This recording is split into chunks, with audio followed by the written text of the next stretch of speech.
Today we're going to look at 6 supercars that you can buy for multiple different price ranges. Supercars are expensive though, so we're starting at 150k and dropping down in £25,000 increments down to 25k. So do hit like and subscribe to see more videos like this. And without further ado, let's get straight into it.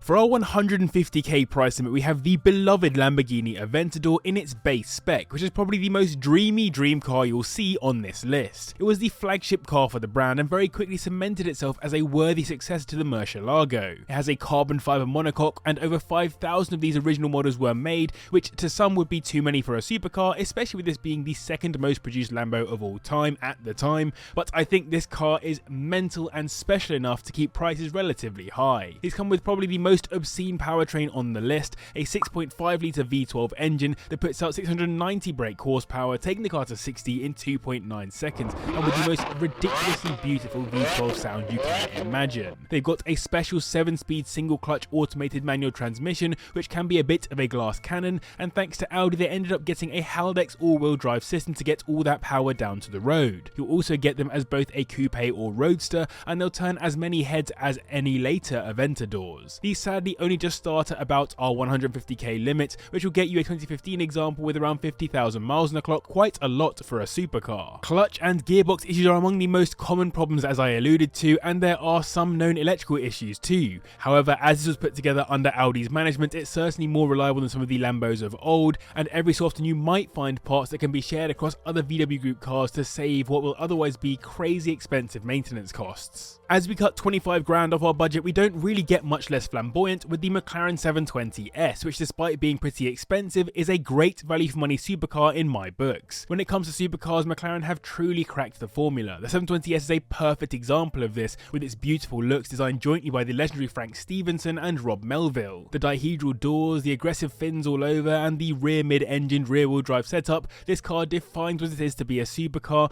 and will probably turn as many heads as the Lambo, which doesn't sound quite as ludicrous. That sound comes from the typical McLaren V8 powertrain, a 4-litre twin-turbo V8 to be exact, that puts out 709 brake horsepower, the most on this list, taking the car to 60 in 2.8 seconds, making it the quickest car on the list too. It's another carbon fibre tub, which is similar to the one you'll find in the P1, and it got proactive chassis control that helps the car to handle better than the previous generation McLarens. It also gets one of the coolest interiors in the supercar world, with that folding screen that switches into race mode when you want to go fast. Supercars are about excess though, and one of the coolest excessive features on the 720S has to be the variable drift mode, allowing you to send all 709 brake horsepower sideways. These start at around £114,000, and 125 grand will get you into a 2017 example that's done around 11,000 miles. The main problems to note have fortunately been infotainment related, which is annoying but not critical, though in the worst cases they've caused cars to shut down. Services are expensive, and the experience of these services has been pretty patchy amongst owners. We're down another 25k, but we're still getting into a Ferrari, specifically the 458, which I've had the pleasure of taking on track, and can tell you firsthand it's probably all the Ferrari you need. It's got the perfect supercar formula, rear mid-engined rear-wheel drive, and comes as both a coupe or convertible, depending on what suits your fancy. Either way, it's a beaut, having been designed once again in collaboration with Pininfarina, the last of the flagship sports car line of cars to have Pininfarina influence before the 488 went entirely in-house. This is also the last of the naturally aspirated generation of flagship sports car Ferraris, with its 4.5 litre V8 block that makes 562 brake horsepower, taking it to 60 in 3.3 seconds, which is pretty good for the second oldest car on the list. It was also the first of the mainstream models to not get a manual transmission, instead getting the same automatic gearbox as the Mercedes SLS AMG, just in a different tune. And to drive, these are sublime. They feel beautifully weighted and somehow not too powerful. Maybe it's luring you into a false sense of security, but it feels like they want to work with you, not against you. That paired with a lovely Ferrari interior, and as I said, you don't really need any more than a 458 as a Ferrari fan. These are listed anywhere from around £95,000, so for our 100k limit you'll be looking at a 2013 model that's done around 80,000 miles, the highest mileage on this list. There were some known transmission problems with these which affected 2010 to 2011 models specifically, so go for 2012 onwards to get examples with updated software. Outside of that, there are actually very few common problems, but again, servicing costs will be monumental. So I hope you're enjoying this video. If you are, then do hit like and subscribe. And also, in my previous video, I tried to save my Alfa Romeo from the scrapyard. But more importantly, there's a massive Easter egg in that video that long-term viewers of the channel might be interested in. If you can work out what that Easter egg is, chuck it in the comments on that video and I will send the first person to get it a Cars with JB air freshener. We're down to 75k now and still very much in certified supercar territory with the cheap alternative to the Lamborghini Huracan, the Audi R8 V10 Plus. This is the second generation R8 and genuinely it shares the same engine, platform and many parts with the Huracan, and it's literally got the same power. Therefore, buying the Huracan is only really a decision you'd make for the different looks, the interiors and the badge, and I'm not going to argue with anyone that the Audi badge can really hold a candle to Lambo in terms of being an exotic supercar brand. When it comes to the engine, it's in the name, a 5.2 litre V10 block that makes 601 brake horsepower, taking the car to 60 in 3.1 seconds,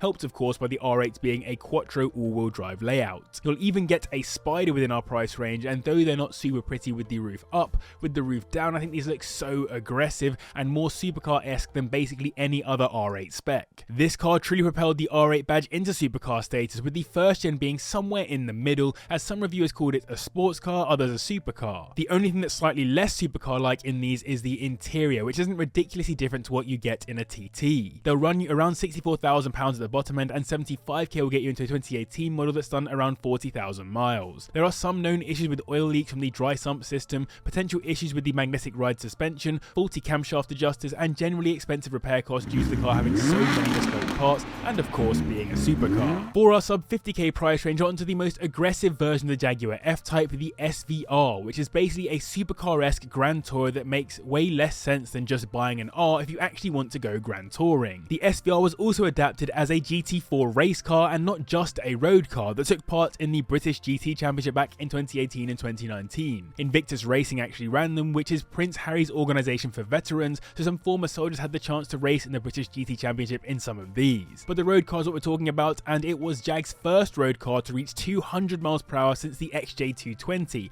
and for me 200 miles per hour is definitely in supercar territory. The SVR comes with a massive 5 litre supercharged V8 block that makes 566 brake horsepower, taking it to 60 in 3.7 seconds, again being all-wheel drive, which is some pretty serious performance within our 50k price range. You sadly won't get a convertible within our price range though, but again, that's a very lavish and aggressive version of this lovely supercar come Grand Tourer. Like the Audi though, the one thing I'd say that lets it down from supercar status is the interior, which is lovely, don't get me wrong, but it doesn't feel as special as the Lambo, McLaren or Ferrari. This car is only just available within our 50k price limit, so you'll be looking at a 2016 example that's done around 40,000 miles for that kind of money. These have generally been pretty solid on reliability, although not without their issues, including with the timing chain, water pump failures, electrical glitches, occasional cooling system problems and potential issues with the differential. And we finally get to cut the budget in half to just 25k and talk about arguably the most exotic car within this price range that will make you feel like you're driving a supercar, the Aston Martin Vantage. This is the previous generation Vantage, built to take on the Porsche 911 as an entry-level sports car for the Aston Martin brand. It was the most agile car in Aston's lineup, and another Aston to enter the DB9 fridge on Top Gear, as the trio thought it was particularly cool. I have to agree with its timeless design. I actually think it will look more modern for longer than the more recent generation Vantage. In terms of performance, this 25k drop is the most aggressive loss, as the Vantage gets a 4.3 litre V8 block that makes 380 brake horsepower, 162 brake horsepower less than the next least on this list, and gets to 60 in 4.9 seconds, 1.2 seconds slower than the SVR. That engine only came on the pre-2009 facelift model, with the post-facelift getting a 4.7 litre example instead. The good thing is that these have dropped so much in price over the years, helped by the fact that they were so hugely produced, with this being the second Aston to hit chassis number 10,000 and in the end more than 22,000 models. These therefore start at around £23,000, and there are plenty available for under 25k, with that getting a 2006 model with 50,000 miles on the clock. These are known for their expensive clutch problems, plus a few issues with age have started to rear their ugly heads, like oil leaks, glitchy electrics and similar. In reality though, these have got a pretty strong reliability record for an aging exotic. So there we have it, 6 depreciated supercars for every price range. Do hit like and subscribe if you enjoyed. Thanks for watching. To the patrons for their support, and click on screen to see me try to save my rusty Alfa Romeo from the scrapyard.